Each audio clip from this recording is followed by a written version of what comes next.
You're welcome, class. My name is Kiden Sarah and I'll be taking you through entrepreneurship. So today we are going to look at our lesson called Saving Curricula and the Banking System. So let's get started. Have you ever saved part of your pocket money to buy something special later? That simple act is the beginning of a saving culture. So, but where can you keep your money safe and maybe even grow it? We see that that's where banks comes in. So today, let's explore how saving money and using the banking system can help us plan for future and reach our goals. So let's look at the concept of saving and its importance. So what is saving? First of all, we see that saving is setting aside part of your money for future use instead of spending it all. So for example, if you're going to school, your parents give you money, right? They give you money as your token or as your pocket money. So when they give you this money, you send some. If they give you 100, if they give you 100 Ugandan shillings, you said at least you save 20 and you use the 80. Or there are some people who have good saving curricula, they use the 50, they share it equally. They use 50 and they save 50. By the end of the term, you come out with a lot of money. Remember, during VD, your parents can come, or during the duration, the parents can during that period before VD, before visitation day, your parents can send some token. So that money, in every money that you receive from your parents, you make sure that you keep some aside.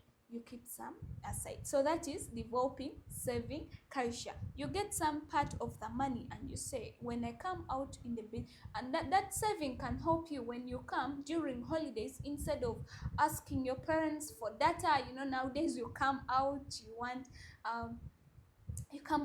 you're eager to meet your smartphone, you want to use your smartphone, and in order for the smartphone to be very nice for you, you need data. But then there are some families, of course, they have Wi-Fi.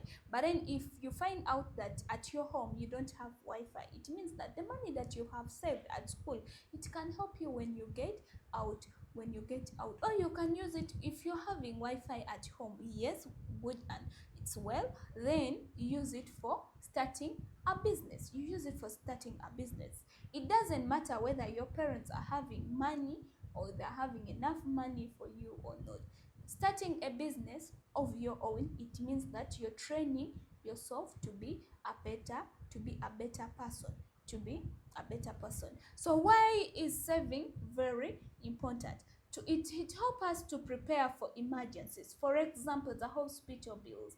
The hospital bills are very emergency because you don't know that tomorrow you'll become sick, but unfortunately you get sick. So if you have saved some money aside, it means that you can use that money to clear your hospital bills. And then also we see that saving also help us to buy expensive items like the school fees and land or fund. For example, if our parents save during the holidays, they start saving, they put money aside and say this money is for school fees. So by the end of when the term is starting, they have now enough money to go, and then they be able to take you to school. Why do you think that during Christmas season people spend a lot of money, but then they also put aside some money for January, because since the school is starting? And then we also see that saving help us to invest in business or farming. So if you save enough, then you can be able to invest in the business. If you invest in any business, then you're getting more, you're generating more money. And then we also see that it helps us to achieve future goals. For example, if you want to buy a land in the future, or you want to build a house, you start saving slowly. So your savings, you can use your savings to buy that land, or you can use your savings to build that house. And then we also see that let's look at the role of the banking system in saving. So how has the bank helped us in saving? So we see that a bank, what is a bank first of all? A bank is a financial institution that helps people save, borrow, and keep money safe. So bank usually what happen that you can use it to save your money, you can use it to borrow money in case of any emergency, or you can use it also to keep your money safe.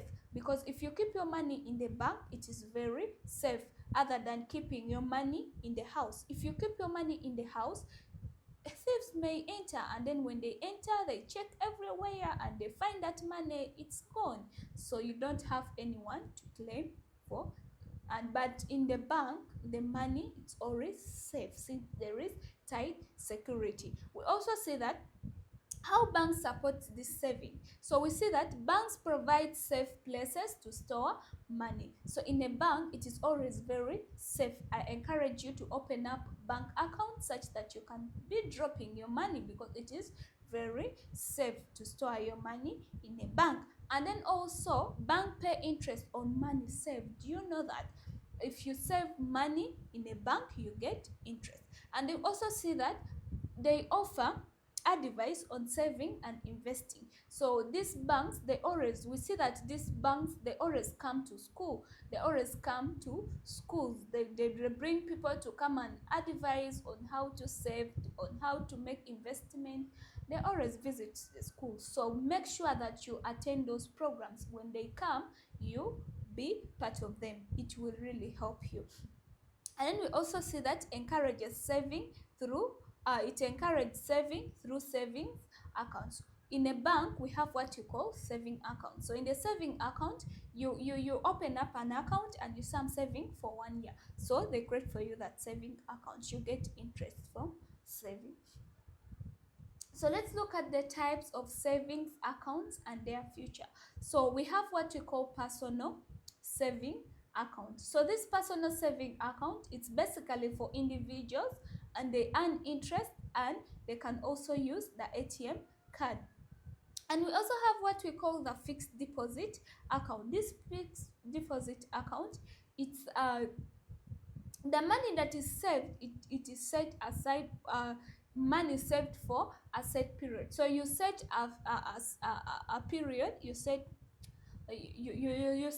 a period, and you say, I'm saving for 1 year. So you start saving your money for 1 year. So you earn higher, here you earn higher interest. And we also have what we call the children saving account. This one, basically parents use them to save for their, or it is made for students or the children of low deposit.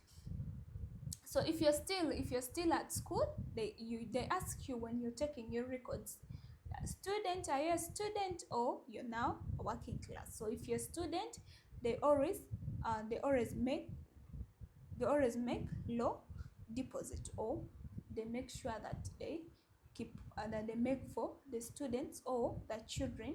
And then also here they involve low deposit. So let's look at the development of saving curricula over time. In the past, or in the tradition method, we see that people used to save money in a clay pot. They make these clay pots, and then they drop their money or their coins. They drop their coins, and then all they can use under mattresses, under the bed. Then they put their money there. That is their saving. Or they buy cows or goats. So they buy cows or goats. That is like saving. You're investing in cows or the goats. So we see that now some joined local groups.